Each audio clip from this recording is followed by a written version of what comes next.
कार्यक्रम के पुण्यार्चक हैं श्री गणेश रेणु राणा, श्री मोहित नम्रता राणा, रघुराज एवं भरत राज राणा एवं पूर्णिमा हैंडीक्राफ्ट, जयपुर, राजस्थान।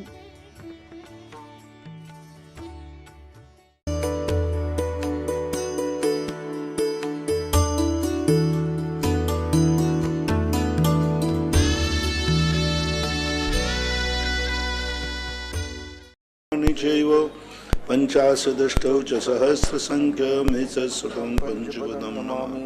हरिहन्त भासि यत्तं गणहरदेवं गन्तियं शम्भुं प्रणमामि भक्तजुतो सुदनानमो वै शिरसा इच्छाई भन्ते सुतभक्ति कौशिको कौतुषालोचम अंगोवंग परिणीय पाहुड़े परियन्मी शुद्ध परिमाण ओगुपुग चुड़ियाय च्यो सुत्तत्त दुधुम कहायं स्यार्चकालो मंचे में पूज्य में वंदामि नमस्यामि। दुःखो को कुमुखो वैराहु सुविगुणं समाहि वर्णं जन्म संपत्ति हो मुज्जम नमोस्तु प्राणिकाचार्य वंदयामि।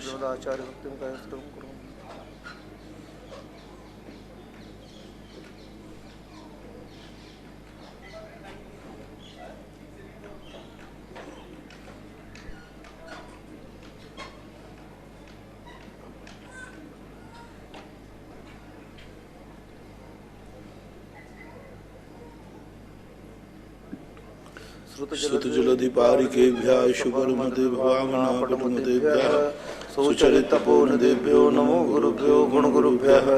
छत्तीस गुण समग्रे पंचविहाचार करण संदर्शे शिष्यानुग कुशले धम्मायि सदा वंदे गुरुवत्ति संयमेन तरन्ति संसार सागरं घोरं छिन्नन्ति अट्टकं मम जन्मं मरणं न पावयन्ति ये नित्यं व्रतमंत्र होम निरता ध्यानाग्निहोत्राकुलः षट्कर्मा विरतास्तपोधनदनः साधु क्रिया साधवः शील प्रावरणा गुण प्रहरणा चंद्राकृते ज्योतिका मोक्षद्वार कपाट पाटन वटः प्रीणन्तु मां साधवः गुरुवापान्तो नो नित्यं ज्ञान दर्शन नायकाः चारितरणो गंभीरा मोक्ष मार्गोपदेशकाः भिक्षाई भन्ते आर्यभक्ति कौशल कौतुषालोचम समनान समदंसण समचरजुत्ताणं पंचविहाचारणं आयारादि सुदनानो देश्याणो उज्जयाणं तिरेरणो पारयाणं सबसवणं शाणिचकालं पूज्यमि वन्दामि नमामि। दुःखो बोहिलाहो सुगमणं समाहिमरणं जिनगुण संपत्तियो मुज्जं नमोस्तु चसे देवसी प्राश्चित।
अपराणिक प्रक्षणा स्वाध्याय विलयाम श्री कायु सर्गम करो।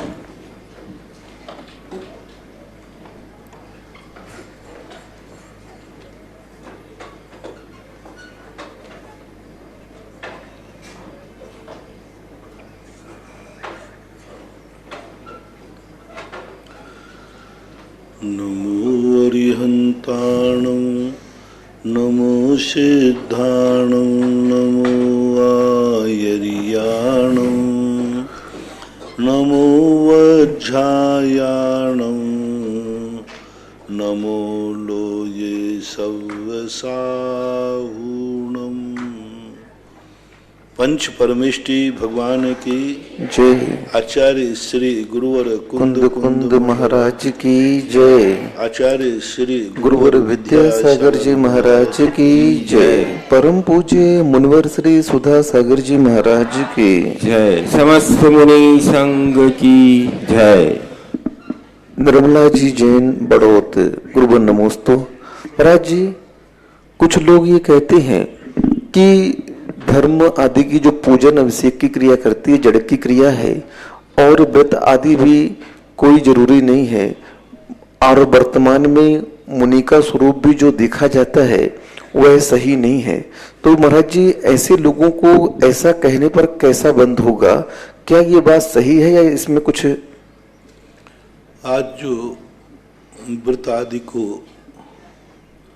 जड़ की क्रिया कहते हैं, वो व्रतों की जड़ की क्रिया नहीं कह रहे। महावीर स्वामी को भी वो जड़ कह रहे, कुंद कुंद भगवान को भी जड़ कह रहे, समंतभद्र महाराज को भी जड़ कह रहे हैं। सारे शास्त्रों में व्रतों का वर्णन लिखा, और किसी एक शास्त्र में तो ये बता दो कि पंचम काल में व्रत नहीं होते। मैं वर्षों से कह रहा हूं,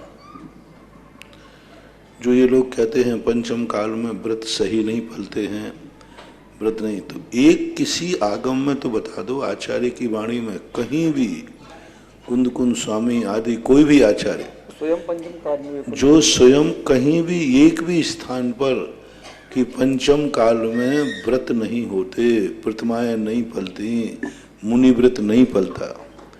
कुंद कुंद भगवान स्वयं पंचम काल में थे, भद्रबाहु स्वामी स्वयं पंचम काल में थे। जिन शास्त्रों को तुम पढ़ रहे हो वे सब आचार्य पंचम काल में थे। कैसे संभव नहीं है? पंचम काल के अंत तक बड़ी विडंबना है। इसलिए ये सब आगम विरुद्ध मिथ्या दृष्टि है। किसी एक शास्त्र में कहीं बता दीजिए कि पंचम काल में मुनि व्रत नहीं होगा, मुनि व्रत नहीं फलेगा। पंचम काल के अंत तक, आज तो छोड़ो, सदा मुनि व्रत रहा। एक दिन भी कभी मुनि व्रत से रहित नहीं होता है। भगवान महावीर स्वामी के बाद आज तक और आगे भी भावलिंगी संत सदा पाए जाएंगे। भावलिंगत्व का कभी भी निषेध नहीं है। भरहे दुस्सम काले, कुंद कुंद स्वामी की घोषणा है। पूज्यवर कहते हैं कि इस भरत क्षेत्र के दुस्सम काल में भी रत्नत्रय की शुद्धता पाई जाएगी। शुक्ल ध्यान तो नहीं होगा, लेकिन धर्म ध्यान पाया जाएगा। छठा सातवां गुण स्थान पाया जाएगा। ये बात अलग है कि शीतलाचारी साधु भी होंगे, तो कौन से युग में शीतलाचारी साधु नहीं थे? चौथे काल में कितने साधु भ्रष्ट हुए। जो आप तुम कहो कि भाई भ्रष्ट साधु हो जाते, तो चौथे काल में कम भ्रष्ट साधु थे। ये जो आदि रुद्रादिक की कल्पनाएं मिलती हैं सैनिक पुराण में, देखो दुनिया भर के शास्त्रों में भरे पड़े हैं सैकड़ों उदाहरण। जहां जहां साधु रहेगा वहां वहां डाकू भी रहेगा, जहां जहां सेठ रहेगा वहां वहां चोर भी रहेगा, जहां जहां जेब होगा वहां जेब कट भी रहेंगे होगा, जहां जहां मिठाई होगी वहां वहां चीटियां आएंगी होंगी, और जो जो रास्ते होंगे उनमें एक्सीडेंट भी कभी। एक रास्ता बताओ दुनिया में जो ये गारंटी दे इस रास्ते में कभी एक्सीडेंट नहीं होगा? हो ही नहीं सकता। जो रास्ता है वहां एक्सीडेंट हो सकते। अनादि अनंत काल से सदा से चौथे काल में भी भ्रष्ट मुनि थे, शीतलाचारी मुनि थे, पुलाक बकुश भी थे, मान लो वो तो भावलिंग में आते, पुलाक भी नहीं। हम तो भ्रष्ट शीतलाचारी मुनि को कह रहे हैं। मोक्ष जाने वाले भी मुनि थे तो नरक जाने वाले भी मुनि थे। हाँ, चिंता मत करो, ऐसे मुनिराज हुए हैं जो उन्होंने मोक्ष प्राप्त किया। उसी चौथे काल में, तीर्थंकरों के काल में ऐसे मुनि हुए कि वे नरक भी गए, त्रियंच भी बने। ऐसे आप मुनि हुए तीर्थंकर के रहते हुए। जिस समय इस पृथ्वी पर तीर्थंकर विहार कर रहे थे उस समय भी भ्रष्ट साधु थे और नरकगामी जीव थे। आदिनाथ भगवान के समय तो 4000 भ्रष्ट हुए। अजितनाथ भगवान के समय, संभवनाथ भगवान के समय, उत्तर पुराण, हरिवंश पुराण देखो, सब जो जो पाप आज हैं, जो जो शुक्लाचार आज हैं, वे सब चौथे काल में थे, कोई नया नहीं है। तो एक्सीडेंट होता है,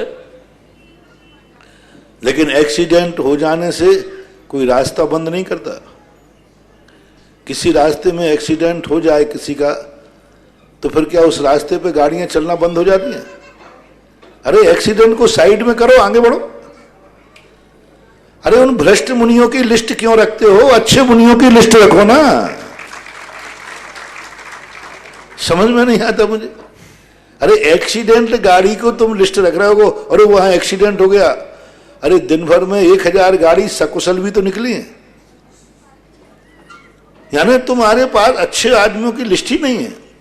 कई लोग कहते महाराज जी, एक महाराज हमें शिखर जी में मिले, वो ऐसे थे, एक महाराज ने अभी ऐसा कर दिया, एक महाराज ने ऐसा कर दिया, एक ने ऐसा कर... मैंने कहा मूर्ख हो, तुम्हारे पास उन भ्रष्ट मुनियों की लिस्ट है, अच्छे मुनियों की लिस्ट नहीं है। कि कोई इनमें अच्छे मुनि भी तो हैं कि महाराज एक अच्छे मुनि हैं। जो अच्छे मुनियों की लिस्ट देख लेता है वो हंस के समान श्रावक कहलाता है। सम्यक दृष्टि हंस के समान है, आवाज नहीं, सम्यक दृष्टि हंस के समान है। जो दूध में से पानी मिला हो तो दूध ले लेता है। सम्यक दृष्टि इन्हीं भ्रष्ट मुनियों में से, इन्हीं सारे मुनियों में से भ्रष्टों को छोड़ देता है और अच्छे मुनियों की लिस्ट रख लेता है। अच्छे मुनि ये है। और जो गौच के समान होते हैं वे अच्छे मुनियों को छोड़ देते हैं और खोटे मुनियों की लिस्ट रख लेते हैं। एक गौच होती, पूज्यवर वीर सेन स्वामी ने कहा, गौच होती ना, गौच, जोक जोक, वो क्या होता है? गाय के स्तन से चिपक जाती, अच्छा खून नहीं पीती, दूध भी नहीं पीती, गंदा खून पीती है। तो ऐसे जोक के समान श्रावक कहलाते हैं जिनके पास मात्र भ्रष्ट मुनियों की लिस्ट होती है। भ्रष्ट मुनियों के संबंध में सोचते हैं, भ्रष्ट मुनियों, अरे भाई अच्छे मुनि भी हैं, अच्छे मुनि को हंस के समान बनो। यदि भ्रष्ट के समान मुनियों को देखोगे तो चौथे काल में भी खूब भ्रष्ट मिलेंगे। कोई रास्ता नहीं है। जब एक भी तीर्थंकर नहीं है जिनके काल में भ्रष्ट मुनि नहीं हुए हो, पापी मुनि नहीं हुए। एक भी तीर्थंकर का उदाहरण नहीं है जिनके तीर्थंकर के काल में, चौथे काल में कोई मुनि पाप करके नरक नहीं गए हो। एक भी तीर्थंकर का भंग नहीं, कोई शास्त्र में उल्लेख नहीं कि फलाने तीर्थंकर के काल में। अरे जहां चौथा काल वर्त रहा है विदेह क्षेत्र से, विदेह क्षेत्र में जहां कभी पंचम काल आया नहीं, सदा चौथा काल वर्ता है, वहां भी मुनि सतलाचारी भ्रष्ट पापी हैं और वे नरक जा रहे, विदेह क्षेत्र से नरक। आप कल्पना करो। लेकिन उन वहां के लोग उन भ्रष्ट नरकगामी जीवों की लिस्ट नहीं बनाते हैं, मोक्षगामी जीवों की लिस्ट बनाते हैं और उनकी आराधना करते हैं। मैं सबसे पूछता, जो स्वाध्याय बंधु है उनसे पूछता हूं, कौन सा क्षेत्र है, विदेह क्षेत्र बता दो, कोई आगम में बता दो कि भ्रष्ट क्षेत्र में भ्रष्ट मुनि नहीं होते, वहां से नरक नहीं होता। सब होते, लेकिन मोक्षगामी जीवों को देखो विदेह क्षेत्र से होते। तो ऐसे बहुत सारे आगम पढ़ो, शास्त्रों में पढ़ो, जितने भंग आज हैं ये सब पहले बने। आप तो अच्छे मुनियों की लिस्ट बनाओ। पंचम काल के अंत तक कुंद कुंद को तो मानते हो, कुंद कुंद की बात नहीं मानते। कुंद कुंद स्वामी ने जब घोषणा कर दी कि पंचम काल में सदा भावलिंगी संत रहेंगे तो रहेंगे, सभी आचार्य व्रतों का वर्णन कर रहे हैं। समंत्र भद्र महाराज यदि व्रत नहीं लिए जाते तो व्रतों का वर्णन क्यों करते? हाँ, आज भी त्रिनल शुद्ध अज्जबी का लगाते हैं। वो कहते हैं वो कुंद कुंद स्वामी तक ही लगाना, उस समय तक उसके बाद नहीं, ऐसा तो उन्होंने नहीं कहा। चलो इसमें अज्जवी त्रिजन शुद्धा में आप कहते हो कि वो उसी समय भगवान महावीर के 400-500 साल तक ही चलेगा। चलो फिर दूसरी गाथा तो एक ही, भरे दुस्सम काले, भारत देश के पंचम काल में मुनि महाराज सुपयोग को धारण करने वाले, धर्म ध्यान को धारण करने वाले रहेंगे। इसलिए मैं 20-25 जब से राजस्थान आया हूँ तब से ज्यादा, क्योंकि राजस्थान में ज्यादा लोग कहते हैं पंचम काल में मुनि नहीं, व्रत नहीं होते। इनसे पूछता हूं कहीं लिखा तो बता दो। तुम बताओ कि इतने लाख मुनि नरक जाएंगे, तो वो तो चौथे काल में भी जाएंगे, मैंने पहले ही कह दिया, विदेश क्षेत्र से भी जा रहे हैं। पर पंचम काल में मुनि व्रत नहीं होता, 12 व्रत नहीं होते, प्रतिमाएं नहीं होती हैं, ऐसा कोई आगम नहीं है। तो जो ऐसा कहते हैं वे जिनवाणी की अवज्ञा कर रहे हैं, और जिनवाणी के विपरीत धारणा बनाने वाले मिथ्या दृष्टि हैं। निश्चित समझना, जो व्यक्ति पंचम काल में व्रतों को ना माने, व्रतों को जड़ की क्रिया कहे और पंचम काल में मुनि नहीं होते हैं, ऐसी जिसकी जो कहे नियम से मिथ्या दृष्टि ही है, जैन मिथ्या दृष्टि। स्पष्ट कुंदकुंद स्वामी ने कहते हैं, सहज उपन्नम रूपम दट्टूणम जो न मन्य मत्सर्रे सो संजम परिवन्नो मिच्छा हिट्टी हवई जीवो। जो यथाजात मुद्रा को देख करके उनको नहीं मानता है, नमस्कार आदि नहीं करता है, आहार क्रियाएं आदि नहीं करता है, सो संजम परिवन्नो मिच्छा दिट्ठी हवई जीवो। ये संयम का प्रतिपक्षी होने से मिथ्या दृष्टि ही है। अब ऐसी घोषणा कुंदकुंद भगवान ने की है। अब कुंदकुंद भगवान की बात हित में प्रमाण नहीं तो विनाशकालीन विपरीत बुद्धि, जब जिनके मिटने के विनाश के दिन आते हैं तो उनको ऐसा ही लगता है। कहते ना कि जब बुरे दिन आते हैं ना तो उन्हें भगवान सुहाता है ना गुरु सुहाता है इनका ज्ञान। और जो देव और गुरु को स्वीकार नहीं करता है, उनकी बात नहीं मानता, उनका ज्ञान रावण के समान नरक गति का कारण है। रावण का कितना ज्ञान था लेकिन कहां ले गया? संयम के अभाव में। ऐसा खुशबू जैन बांसवाड़ा, गुरुवन नमोस्तु। महाराज जी, इनकी जिज्ञासा है, अंकुरित बीज जिस चना आदि होते हैं, मूंग मोठ, श्रावक इनको अपने उपयोग में खाने में ले सकता है क्या?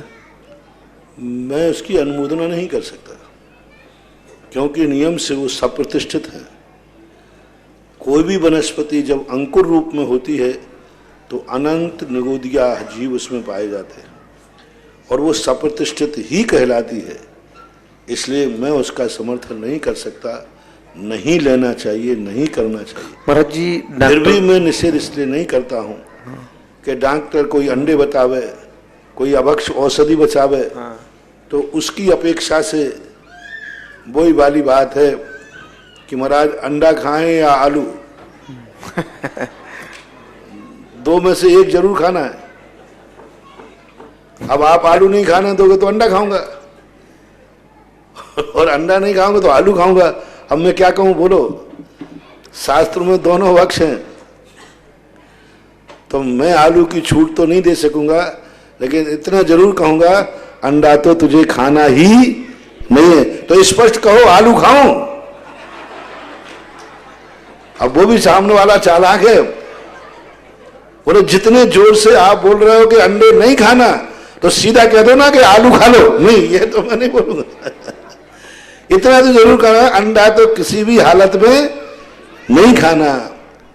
अब इसका अर्थ कुछ भी लगा लो। तो अभक्ष चीजों की अपेक्षा से अभक्ष चीजें तो नहीं खाना। फिर वैद्य डॉक्टर बताता है तो आप अपने खाते दोष लगो, मुझे उस दोष में भागीदार मत बनाओ। अभिषेक जैन, धामनोद, इंदौर, गुरुवन नमोस्तु। महाराज जी, ये कह रहे हैं कि आप हमेशा प्रवचनों में कहते हैं कि एक पांडुशिला पर एक ही भगवान होना चाहिए, लेकिन हमारे यहाँ कई भगवान रखते हैं और हम एक की बोलते हैं, तो बोलते हैं हमारे यहाँ कई सालों से परंपरा चली आ रही है। तो महाराज जी, उचित क्या है? हम क्या करेंगे? जब हमारा काम तो कहना ही है भाई, परंपरा चल रही है तो चलाओ, ठीक है। समझ में आ जाए तो सुधार लो, नहीं समझ में आए तो चलाओ, कौन मना कर रहा है? मैं कोई कोर्ट केस तो कर नहीं सकता, धर्म की बात को लेकर के जो कोर्ट केस में जाते हैं, समझ लेना उनके विनाश का समय आ गया। उस धर्म का, समाज का, अरे कोर्ट क्या निर्णय करेगा वो क्या जानता है। और आजकल थोड़ी छोटी बातों को लेकर के आप कोर्ट केस करते हैं, कोर्ट में जाते हैं, ये समझ लेना मिटने के, धर्म को मिटने का दिन आ गया और उनके मिटने के दिन आ गए। ऐसे जीवन में उनकी घटना घटेगी कि वे दांतों तले उंगली दबा के ले जाएंगे। धर्म मात्र जो है अपनी सामाजिक, अपनी धार्मिक व्यवस्थाएं हैं, और इन सब चीजों के लिए कुछ नहीं कर रहे हैं। ठीक है, इकट्ठे बैठा रहे, अब क्या करें, कुछ नहीं कर सकते। मान जाए, उनको समझ में आ जाए, अच्छी बात, मान जाए, नहीं मान जाए तो जो है सो है। महावीर की जय। अंतिमा जैन किशनगढ़, गुरुवर नमोस्तु। महाराज जी, इनकी जिज्ञासा है कि सुबह सूतक जब लगता है तो उस समय उपवास आदि कर सकते हैं? उपवास आदि कौन से उपवास आदि? नियम के उपवास, अष्टमी चतुर्दशी के नियम के उपवास। यदि तुम्हारा व्रत कथा रूप में नहीं है, मात्र अष्टमी चौदस के उपवास करते हो तो कर सकते हो, क्योंकि उपवास के दिन स्नान, अभिषेक, पूजन, आहार दान आदि कोई क्रिया नहीं करना है, इसलिए कर सकते हो। लेकिन आपका किसी कथा का व्रत है, जैसे रवि व्रत है, रोहिणी व्रत है, और भी जो व्रत हैं इनमें पूजन अनुष्ठान बताया है कि उसके साथ, तो उस संबंध में भले आप उपवास कर लेना, लेकिन उस उपवास को आपको एक आगे बढ़ाना पड़ेगा। उपवास करने में तो बाधा नहीं है, लेकिन व्रत कथा का उपवास, क्योंकि उसमें पूजा, जाप, जो भी क्रियाएं बताई हैं वो न होने से उसको आगे बढ़ा लेना चाहिए और आगे उसको कर लेना। टूटेगा नहीं व्रत, क्योंकि आपने तोड़ा नहीं है, वो आगम की आज्ञा है कि सूतक में पूजा नहीं करें, तो वो नियम टूटा हुआ नहीं माना जाता। जैसे किसी व्यक्ति का प्रतिदिन अभिषेक पूजन का नियम है और सुबह सूतक के समय वो नहीं कर पाता, तो क्या उसका नियम टूटा माना जाएगा? नहीं, क्योंकि उसने तोड़ा नहीं है। आगम ने आज्ञा दी है कि तुम इस समय पूजा नहीं करोगे, तो आगम की आज्ञा मानने में पुण्य है, इसलिए आपका नियम टूटा नहीं माना जाएगा। महाराज जी, जैसे कोई व्यक्ति शूलकर्म व्रत कर रहा है और उसी बीच में पर्युषण पर्व के भी व्रत आते हैं और उस व्यक्ति को दोनों पर्व करना है, तो क्या वह शूलकर्म व्रत को और आगे बढ़ा करके 10 दिन और आगे तक कर सकता है क्या? सुबह सूतक कारण नहीं, सामान्य से नियम है उसका। नहीं, सामान्य शूलकर्ण चलते उसी बीच में पर्युषण आ जाते हैं और वो चाहता है कि हम पर्युषण के व्रत भी करें और शूलकर्ण जी भी हमारे पूरे हो जाएं। नहीं चलेगा वो तो। आपको फिर दोनों करो ना एक साथ। दोनों एक साथ ही तो कर रहा है वो। शूलकर्ण एकासन से चलने दो और 10 लाख क्षण आए तो 10 दिन के उपवास कर लेना। नहीं तो वो गिनती तो उतनी हो रही ना। हो जाए तो हो जाए, वो माने। यदि आप एकासन से शूलकर्ण कर रहे हैं और 10 लाख क्षण पर भी कर रहे हो, 10 लाख क्षण में आपने विशेष उपवास कर लिया या अन्न का त्याग कर लिया या दूध पानी ले लिया, तो आपके दोनों व्रत माने जाएंगे, क्योंकि आपका प्रमाद नहीं है। आपकी ये है कि दोनों करें तो अच्छा है। प्रवीण गोदा जस्सू जी का खेड़ा, चमलेश्वर, गुरुवर नमोस्तु। महाराज जी, इनकी जिज्ञासा है कि शेर आदि जो क्रूर पशु होते हैं ये मरगर के 5वें नरक तक जाते हैं, जबकि ये हिंसा करते हैं, साक्षात दिखता है, प्रतिदिन जीवों को मारते हैं, लेकिन मनुष्य और स्त्रियां 6वें 7वें नरक तक जाती हैं। तो इनके माध्यम से ऐसी कौन सी क्रूर हिंसा होती है? शेर हिंसा करता है?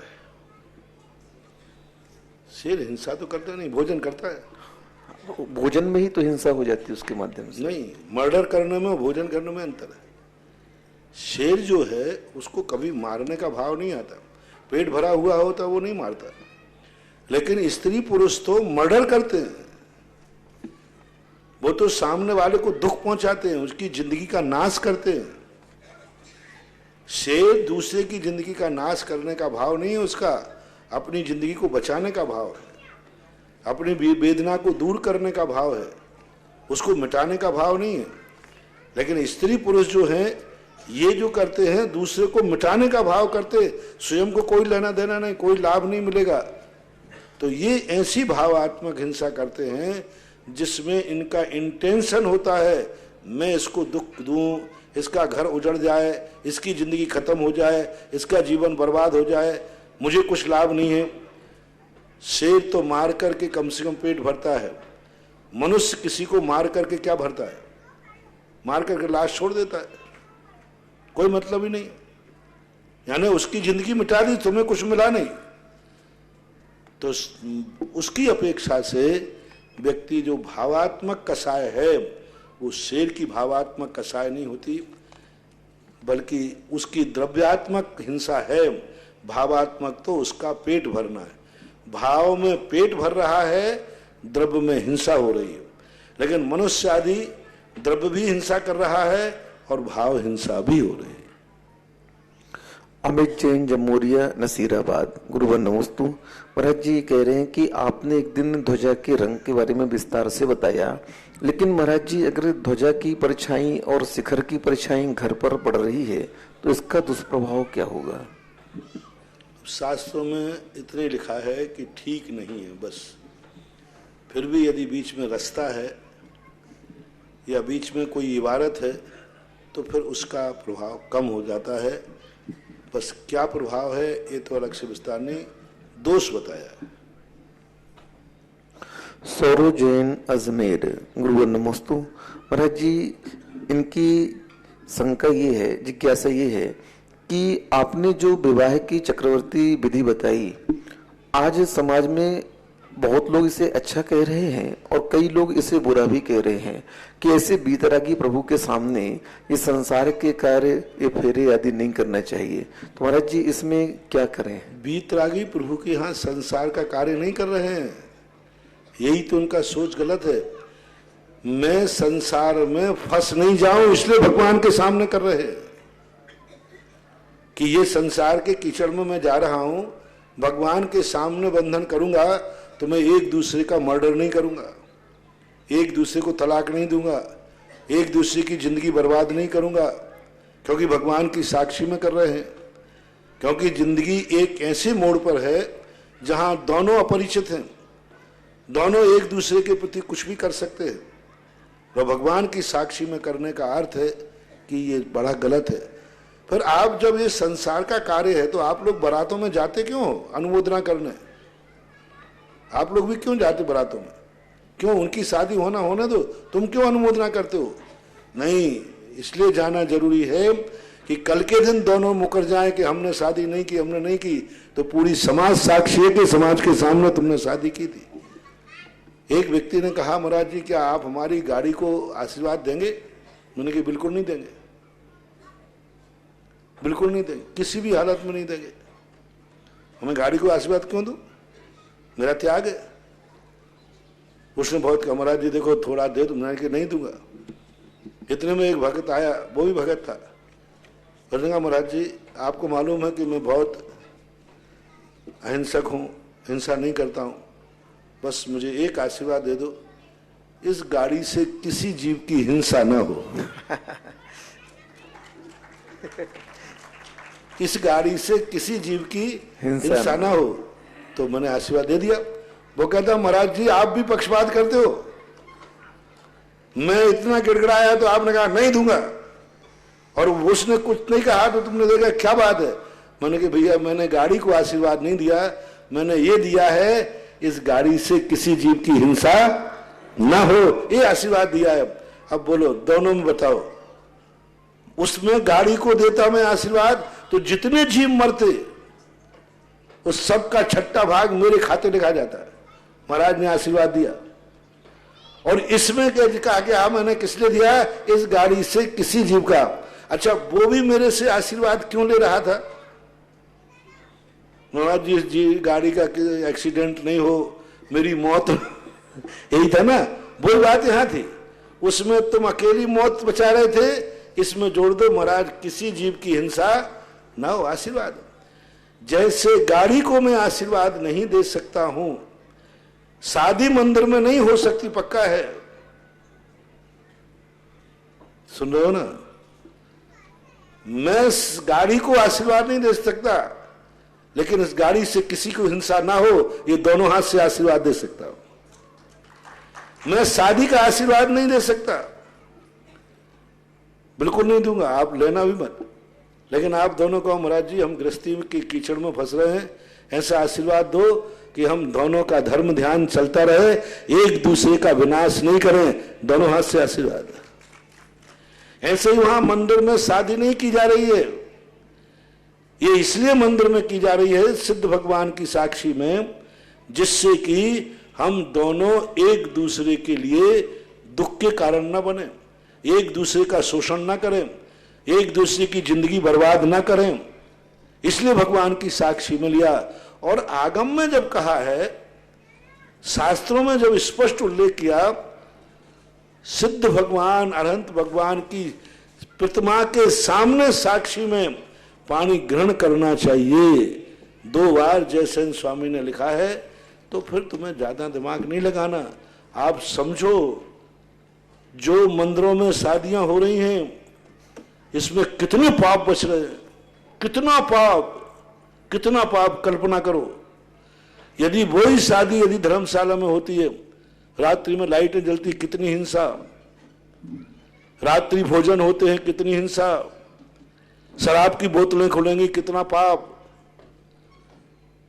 और मंदिर में जो शादी होती है, ना रात्रि भोजन है, ना शराब की बोतलें हैं, ना जुआ जुआड़ा है, ना महिला संगीत है, कुछ भी पाप नहीं है। कितना पाप बच गया। और थोड़ा सा मात्र मंदिर में एक व्यक्ति कहे कि महाराज जी यदि मैं मंदिर में एक बार दर्शन करने दो तो मैं शराब पाप आदि सब छोड़ दूंगा, और नहीं करने दोगे तो मैं नहीं छोड़ पाऊंगा। तो हम तो कहेंगे भाई दर्शन कर ले तो इसको पॉजिटिव पॉइंट सोचो।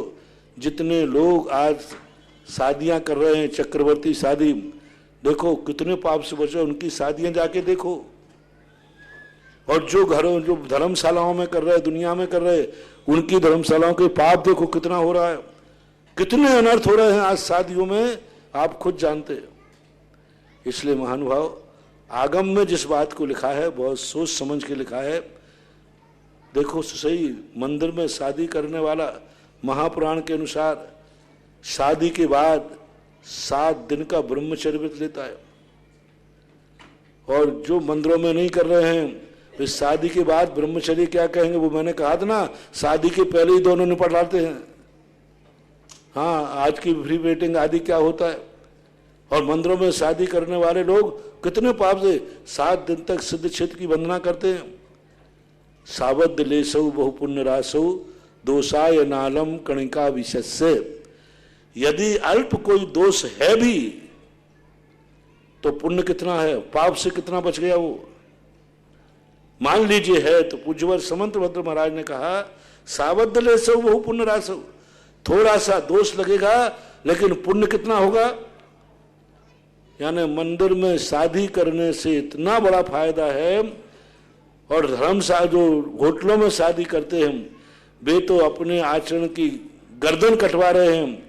इसमें तो नाखून अकेला काटेगा, उंगली भी नहीं, नाखून ही काटना पड़ेगा, नाखून काटने से काम चल जाएगा। इसलिए इसको बुरा मत मानो। हाँ, बस ये है कि मंदिर में शादी करने की मर्यादा धोती दुपट्टा पे हो, पूजन अभिषेक के साथ हो। जैसा आप विधान और हवन करते हैं वैसा शेरवानी पहन के मंदिर में शादी नहीं होना चाहिए, खाते पीते नहीं होना चाहिए। जो मंदिर की विधि है उस विधि से करते हैं तो सभी लोगों को इसका समर्थन करना चाहिए और सब लोगों को इसका प्रोत्साहन देना चाहिए और सब मंदिरों में इस प्रकार की छूट होना चाहिए। ऑनलाइन जिज्ञासाओं के बाद मैं अपनी ओर से यहाँ विराजित सभी साधर्मी बंधु माताओं बहनों की ओर से और टीवी के माध्यम से देख रहे देश विदेश के सभी श्रावकों की ओर से परम पूज्य गुरुवर के चरणों में कोटिशः नमोस्तु नमोस्तु नमोस्तु गुरुवर। और आज की प्रथम जिज्ञासा के लिए आमंत्रित कर रहा हूँ ब्रह्मचारी भैया श्री बंटी जी गुना, और उसके बाद तैयार रहेगी श्रीमती माधुरी जी चौधरी कामिनी गुना।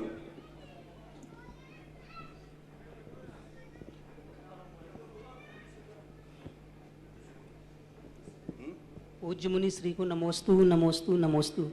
महाराज श्री, मेरी जिज्ञासा है कि नंदीश्वर द्वीप में जो रतिकर पर्वत हैं उनके चारों ओर जो वन होते हैं उनमें मनुष्य और पशु रहते हैं क्या? पशु रहते हैं, क्योंकि अपने सृष्टि के नियम के अनुसार मानसोत्तर पर्वत के बाहर मनुष्य नहीं जाते, यानी 2.5 द्वीप के बाहर, और उसके बाहर जाकर के जघन्य भोग भूमियाँ हैं। 2.5 द्वीप के बाहर जितने द्वीप समुद्र हैं वे सब जघन्य भोग भूमि में आते हैं। वहाँ जघन्य भोग भूमि के नियम लागू होते हैं। 2.5 द्वीप के बाहर जितने समुद्र हैं उनमें किसी में भी जलचर जीव नहीं होते, मगरमच्छ नहीं, मछली नहीं, कुछ भी नहीं होता उसमें। माँ जल होता है शुद्ध, क्योंकि भोग भूमियों में विकलत्र भी नहीं होते, भोग भूमि जलचर भी नहीं होते। यानी जो नंदीश्वर द्वीप के बाद समुद्र आदि हैं वो बिल्कुल स्वच्छ पानी है।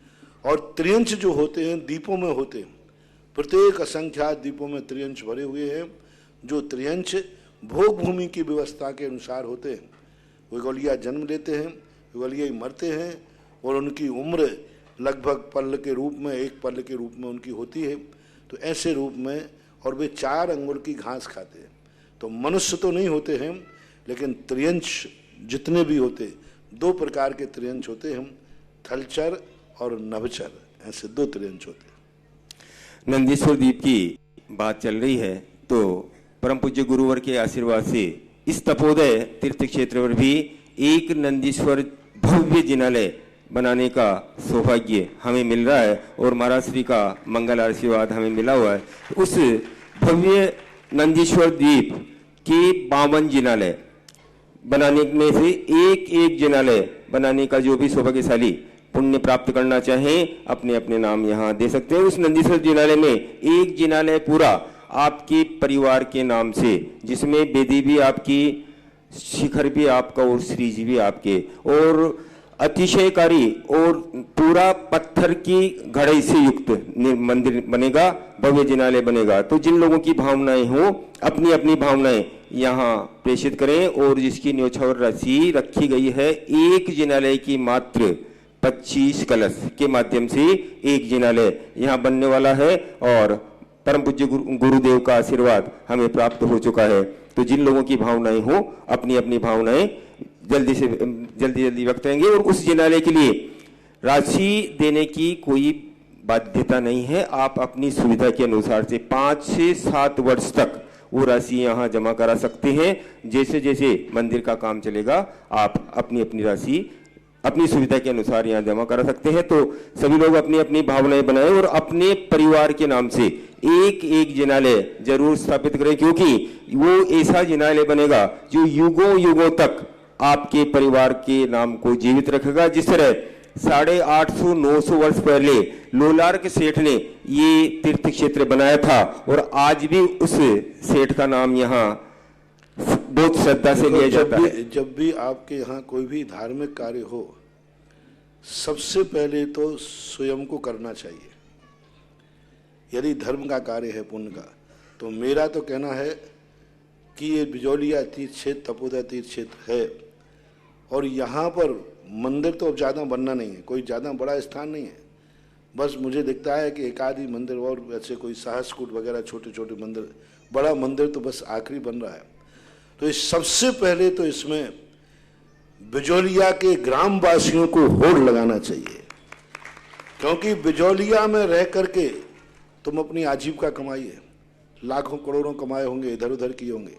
बिजौलिया में तुम्हारी जिंदगी चल रही है, बिजौलिया में तुम्हारी माइंस है, बिजौलिया में तुम्हारा व्यापार है, बिजौलिया तुम्हारी कर्मस्थली है।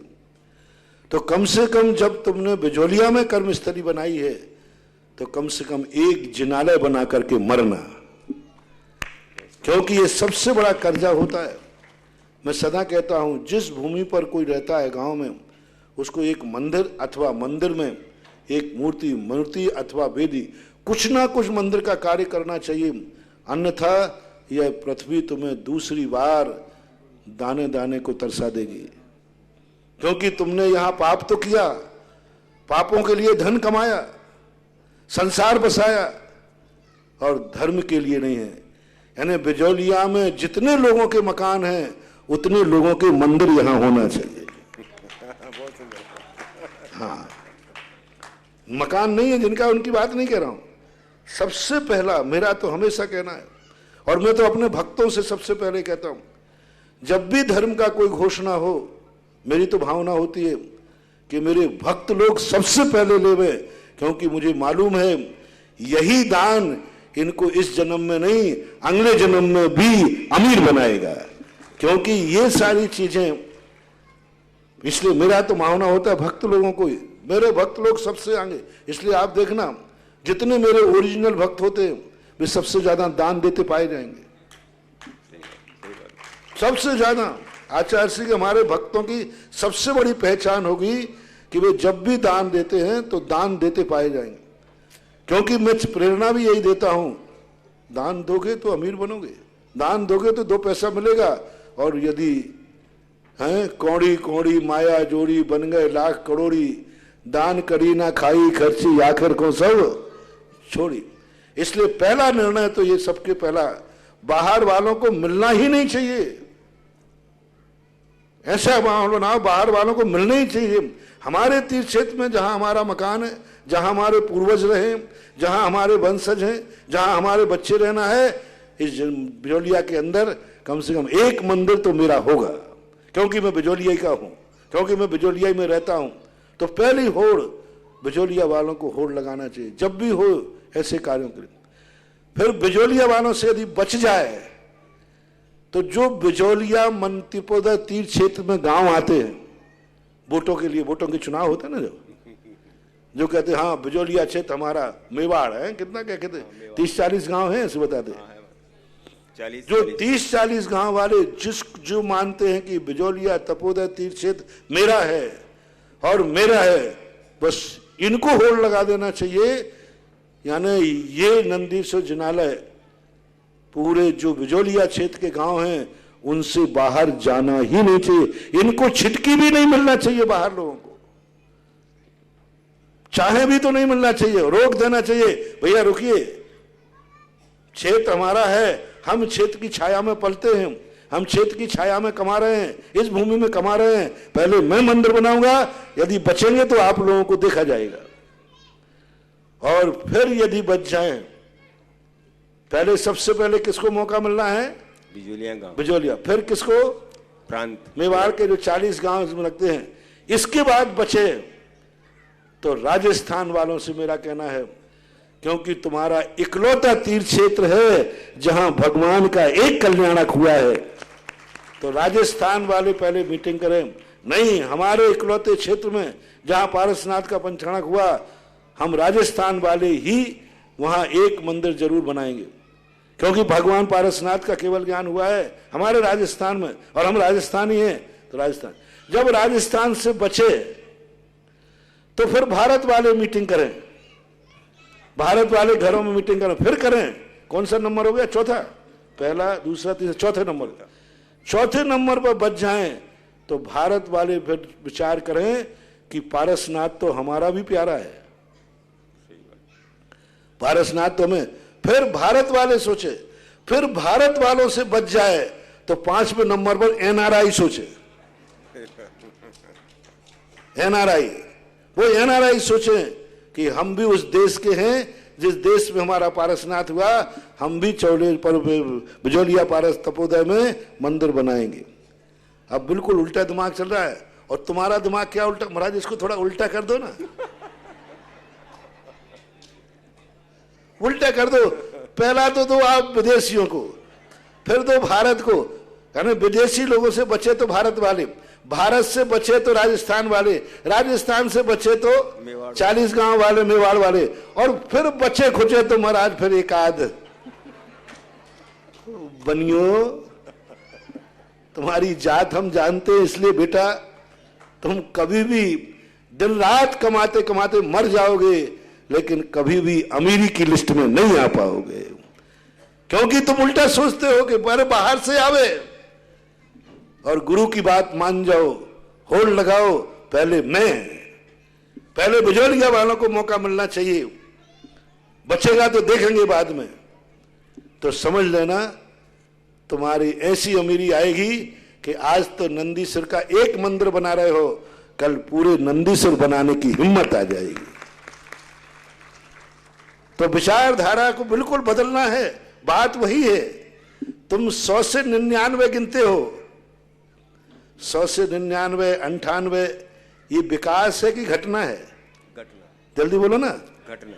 और मैं गिनता हूं 1 2 3, ये बढ़ना है कि घटना है? बस ज्यादा अंतर नहीं तुम्हारे में। तुम सोचते हो महाराज बाहर से चलो, और मैं सोचता हूं अपने आप से, स्वयं से चलो। पहला निर्णय स्वयं। खेत हमारा है, क्षेत्र हमारा है, और कब मिलेगा ऐसे क्षेत्र पर मंदिर बनाने के लिए, ऐसे क्षेत्र पर मूर्ति बैठाने के लिए? एक निमित्त बनता है, ये मात्र निमित्त है, उन 52 लोगों के कल्याण होना है। ये मंदिर की घोषणा नहीं हुई है, ये नंदीश्वर द्वीप बनने की घोषणा नहीं हुई है। ये 52 लोगों के कोई पैसे में पुण्यानुबंधी पुण्य है। ये 52 लोग कोई ऐसे हैं जो अपने आप में भविष्य में अकृत्रिम चैत्यालयों की वंदना करने के योग, उन पुण्यात्माओं के पुण्य में जिनका पैसा पाप में नहीं जाना है। इनके पैसों में कोई अतिशय चमत्कार है, ऐसा अतिशय चमत्कार है, इनका पैसा पाप में नहीं लगेगा, इनका पैसा तपोदय तीर्थ के नंदीश्वर में लगेगा।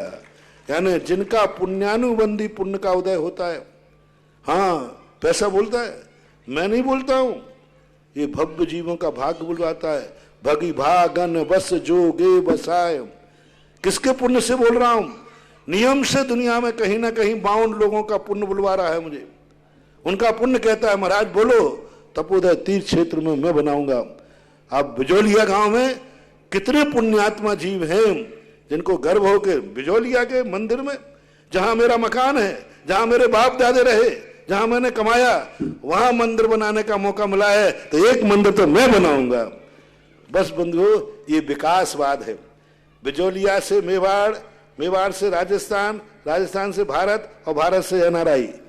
जो व्यक्ति इस पद्धति से चलेगा वो दिन दूना रात चौगुना समृद्धि में भी बढ़ेगा।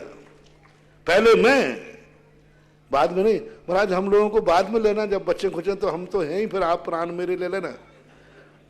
हाँ, ऐसे बोल दो महाराज, पहले तो बाहर वालों को बुलाओ, भक्तों को नहीं। तुम भली खोटे हो जाओ, मैं तुम्हारा गुरु हूं, मैं खोटा नहीं होऊंगा। मैं सबसे पहले उन निकटवर्तियों को मौका दूंगा जो इस क्षेत्र के लिए अपना जीवन दान दिया, जो क्षेत्र की छाया में रहते हैं। पेड़ सबसे पहले फल उन वृक्षों को, उन लोगों को खिलाएगा जो पेड़ के नीचे रहते हैं, जो इस तीर्थ क्षेत्र की छाया में रहते हैं, जो क्षेत्र को अपना कहते हैं, क्षेत्र मेरा है। उन क्षेत्र, उनके लिए सबसे पहले फल मिलना चाहिए। फल किनको मिलना चाहिए? एक भूखा आम के पेड़ के नीचे बैठा है और एक बाजार में बेचने जा रहा है, तो आम पहले किसको फल देगा? पेड़ के नीचे वाले को कि बाजार वाले को? बात मेरी तो ये भावना है कि हमारा तपोदय तीर्थ क्षेत्र रूपी आम का वृक्ष है। इस वृक्ष की छाया में जो रहते हैं, सारा फल इस छाया में बैठने वालों को मिलना चाहिए। यदि तुम मानते हो कि अतिशय क्षेत्र ये पुण्यवान है, तुम मानते हो कि अतिशय क्षेत्र चमत्कारी है, तुम मानते हो कि मेरा इस क्षेत्र की छाया में रहना मेरा सौभाग्य है। मेरे कितने भाग्य किए कि मैं बिजोलिया में जन्म लिया, कितने भाग्य है मेरे कि मेरे बाप दादे बिजोलिया में रहे, कितना भाग्य है मेरा कि मेरे बेटे बिजोलिया में रह रहे हैं, और कितने भाग्य मेरे हैं कि मैं बिजोलिया में धंधा पानी कर रहा हूं। ऐसा भाग्यशाली क्षेत्र है। यदि ऐसी अनुभूति तुम्हें है तो ये भी करो कि नहीं, इस तीर्थ क्षेत्र पर कम से कम एक जिनालय तो मेरा होगा। मेवाड़ में जो 40 लोग गांव होते हैं, ये होड़ लगाए, इनको मालूम है हमारा बिजोलिया तीर्थ क्षेत्र। ऐसे ही सुकड़ कहने में मतलब नहीं आएगा, फैमिली क्षेत्र। सुबह का प्रवचन चल रहा है ना, फैमिली क्षेत्र। जैसे आपके बेटे होते हैं, बिटिया होती हैं, तो आप उनके लिए मकान बनाते हो, उनके दुकान के लिए कमाते हो। 2 बेटे हैं तो 2 मकान बनाओगे, 2 माइन से खरीदोगे, 2 सारी व्यवस्थाएं करोगे। इसी प्रकार से तीर्थ क्षेत्र को आप अपना फैमिली तीर्थ क्षेत्र मानो कि तीसरा बेटा मेरा क्षेत्र है, मैं उसके लिए भी उतना ही कमाऊंगा जितना अपने बेटे के लिए कमाया। जब मैंने अपने रहने का मकान बनाया है तो एक मकान भगवान को रहने का भी बनाऊंगा। जब हमने बेटे के लिए बंगला बना दिया है तो एक मकान भगवान के लिए बनेगा। ऐसे परिणाम आना चाहिए तो तुम भी अमीर बनोगे और क्षेत्र भी दिन दूना रात चौगुना उठेगा। पराई बाहर के धन पर तुम लोग भारत के बाहर के धन पर तुम्हारी दृष्टि है तो तुम भी डाउनफॉल होगे और तीर्थ क्षेत्र भी डाउनफॉल होगा। मैं बार बार आप लोगों से कहता हूं, पराये धन पर कभी नियत नहीं डालना। तीर्थ क्षेत्र वालों से कहता हूं, पराये धन से कभी मैंने एक बार कहा था ना कि ये मान के मत कहना महाराज जी आ गए तो बाहर से पैसा आ जाएगा। 1 रुपया नहीं आएगा, 1 रुपया नहीं आएगा। एक व्यक्ति के मन में भी ये भाव आ गया कि महाराज आए तो बाहर से पैसा आएगा, चिंता मत करना, 1 रुपया नहीं आएगा, देखते रह जाओगे। तुम तो ये भाव करना महाराज आ जाए तो मेरा पैसा लग जाएगा, महाराज आ जाए तो मेरा पैसा लग जाएगा। ये भाव करके बुलाओ तो इतना तुम्हारी अमीरी बढ़ेगी और क्षेत्र की अमीरी बनेगी कि सारे विश्व का पैसा तुम्हारे यहां आ जाएगा। लेकिन महाराज को किस लिए बुलाना, नंदीश्वर किस लिए बनाना? नंदीश्वर वाले देखना ऐसी लाइन लगेगी कि तुम्हें 1 नंदीश्वर नहीं 10 बनाना पड़ेंगे। लेकिन नंदीश्वर बनाते समय तुम लोग विचार करो, क्यों बना रहे हो? बोलो आज हम लोगों को मंदिर बनाना है, हम लोगों को पैसा लगाना है, इसलिए नंदीश्वर बनाना है। इस भावना से यदि तुम नंदीश्वर का आशीर्वाद लोगे तो फिर देखो तुम्हारी ऊंचाइयां और क्षेत्र की ऊंचाइयां। तो इस प्रकार का मैंने आज बता दिया। सबसे पहले मौका किसको? बिजोलिया वाले बोलो ना, बिजोलिया को मारा, बहुत धीरे बोलो, बिजोलिया को। दूसरे नंबर पर मेवाड़ को। तीसरे नंबर पर राजस्थान। बचे तो देखेंगे। बिजोलिया वाले कोई कम है क्या? जिंदगी निकल गई रे। बिजोलिया में क्या दिया है ये तो बता दो, कितना लगाया है ये तो बताओ, कितने मौके मिले हैं ये बताओ, कितने सालों के बाद एक दान का खाता खुला है, कितने सालों के बाद। बाकी बनाते रहो लेट बात, कमरा, धर्मशाला, ये बनाते रहो। मंदिर तो वर्षों के बाद मिलता है, मिलेगा। चलो महाराज श्री आपकी देशना से प्रभावित होकर श्रीमान सुंदरलाल जी, जम्बू कुमार जी, राजेश कुमार जी, सुनील कुमार जी, नवीन कुमार जी, वेद परिवार बिजोलिया ने एक नंदीश्वर जी जिनालय बनाने का मेरी तो भावना है कि चतुर्मास में दिखा दूंगा। बाहर वालों से कहूंगा हमारी दुकान पे कोई माल नहीं है, सारा माल बिजोलिया में खप गया। और महाराज जी महिला के जो भाव हैं वो खड़े होके महाराज श्री से आशीर्वाद प्राप्त कर लें। 25 कलश के माध्यम से एक जिनालय और एक जिनालय बनाने का सौभाग्य प्राप्त किया है online Thakur transport company Mumbai. ये तो ऐसा इनने 25 कलश के माध्यम से इसने तो एक भी तीर्थ क्षेत्र नहीं छोड़ा जहां अपना जिनालय नहीं बनाया हो। फिर से बोलो। ठाकुर ट्रांसपोर्ट मुंबई ऑनलाइन के माध्यम से ही इनने एक जिनालय अपने नाम से यहाँ बनवाने का सौभाग्य प्राप्त किया है। और भी जिन लोगों की भावनाएं बन रही हो, अभी परम पूज्य महाराज श्री से अभी ये ऑनलाइन वाला बीटिंग में रखना क्योंकि बॉम्बे का मामला है। सही। बॉम्बे भारत में आता है। हाँ, बिजोलिया वालों के बाद वो मेवाड़ और राजस्थान के बाद बचेगा तो बॉम्बे वाले को देंगे, बीटिंग में रख लेना। तो ठाकुर ट्रांसपोर्ट वाले अब ध्यान रखना, ये मेवाड़ी आन बान और शान। हाँ, बिजोलिया वालों को फर्स्ट मौका, फिर इन 40 गांव के मेवाड़ियों को मौका, फिर राजस्थान को मौका, फिर चौथे नंबर पर बॉम्बे को मौका। सही बात। तो और भी किसी की अगर भावना बन रही है तो अभी आप लोग आके महाराज श्री से आशीर्वाद प्राप्त कर सकते हैं। और राशि आपको 5 से 7 साल की सुविधा दी जा रही है। और क्योंकि 5 से 7 साल में अगर ये राशि अपन ने अपनी चंचला लक्ष्मी का उपयोग सद्धर्म में नहीं किया, राशि तो कहीं न कहीं जानी है, वो पैसा तो कहीं न कहीं जाएगा। तो ये अच्छा मार्ग है और बहुत अच्छा कार्य है। तो सभी लोग विचार करें और अपनी अपनी भावनाएं बना के और महाराज श्री के सम्मुख पधारें और आशीर्वाद प्राप्त करें। अब श्रीमती माधुरी जी चौधरी कामिनी गुना और उसके बाद तैयार रहेंगे श्री संजय कुमार जी जैन चित्तौड़गढ़। नमोस्तु आचार्य श्री जी, नमोस्तु महाराज जी, नमोस्तु महाराज जी, नमोस्तु महाराज जी। क्या सम्यक दर्शन की प्राप्ति के लिए बहुत ज्ञान का होना या बड़े बड़े शास्त्रों का होना आवश्यक है? और महाराज श्री क्या आयु बंद का समय निश्चित होता है या उसकी उम्र निश्चित होती है? सम्यक दर्शन का होना ज्ञान का जरूरी नहीं है, लेकिन ज्ञान नहीं करना ये भी जरूरी नहीं है। जो व्यक्ति ये मान के चले कि सम्यक दर्शन के लिए ज्ञान जरूरी नहीं है, उसको सम्यक दर्शन नहीं होगा।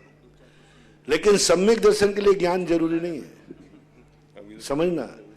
सम्यक दृष्टि ये कभी नहीं सोचेगा कि मुझे बड़े शास्त्रों का ज्ञान न हो। सम्यक दृष्टि का लक्षण है कि वो हर शास्त्र को ज्ञान करने का प्रयास करेगा। लेकिन ज्ञान नहीं हो रहा है तो सम्यक दर्शन दूषित होने वाला नहीं है।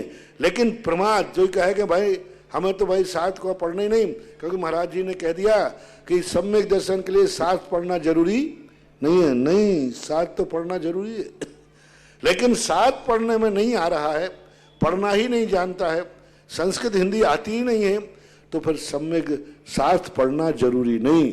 शास्त्र को नहीं पढ़ना और शास्त्र जरूरी होने में बहुत अंतर है। इसलिए जो पढ़ना जानते हैं उनको पढ़ना ही चाहिए, क्योंकि आवश्यक है, षड आवश्यक में एक है। दूसरा आयु बंध का, यदि उसकी स्थिति उदीर्णा नहीं हुई है, अकाल मरण नहीं हुआ है, तो आयु बंध का समय निश्चित होता है।